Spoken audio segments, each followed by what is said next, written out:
Salve, ho acquistato uno Step V5 da Terrance Industry. Ho grosse difficoltà nel gestire la connessione via Wi-Fi.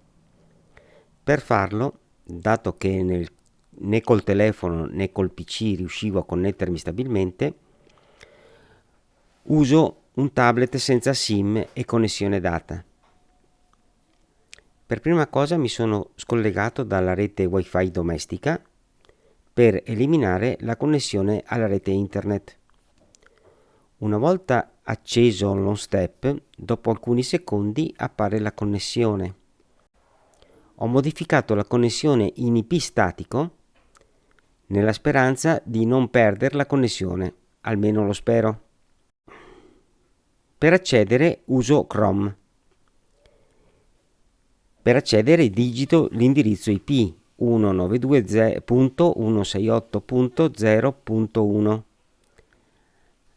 Al primo ingresso vi chiederà la password, che è password, per cui è semplicissimo. Una volta entrati appare la pagina delle impostazioni. In fondo trovo abilita impostazioni. Ho notato che quando disabilito la pagina non si riavvia o sparisce. Sono costretto a spegnerlo e riaccenderlo per vedere il cambiamento. Quindi qui non lo farò. In questa pagina ho la possibilità di modificare i parametri. Guardando alcuni video su YouTube, il menu non appare quello che mi appare in questa schermata e non so il perché. Qui posso inserire i valori dei motori di ascensione retta e declinazione. Inserisco i dati per i miei motori.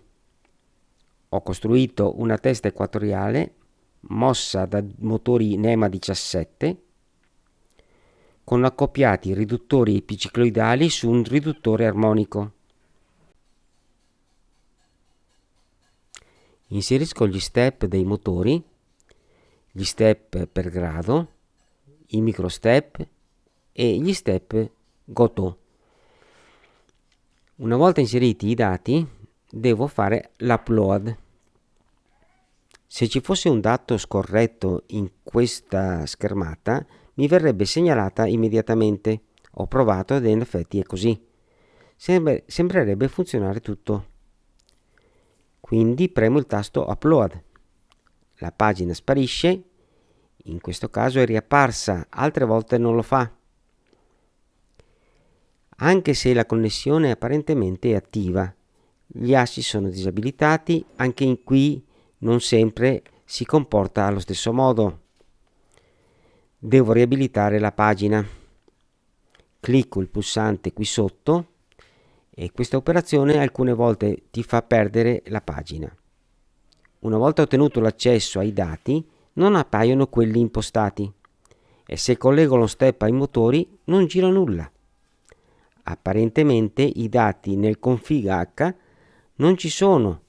A questo punto non so come procedere.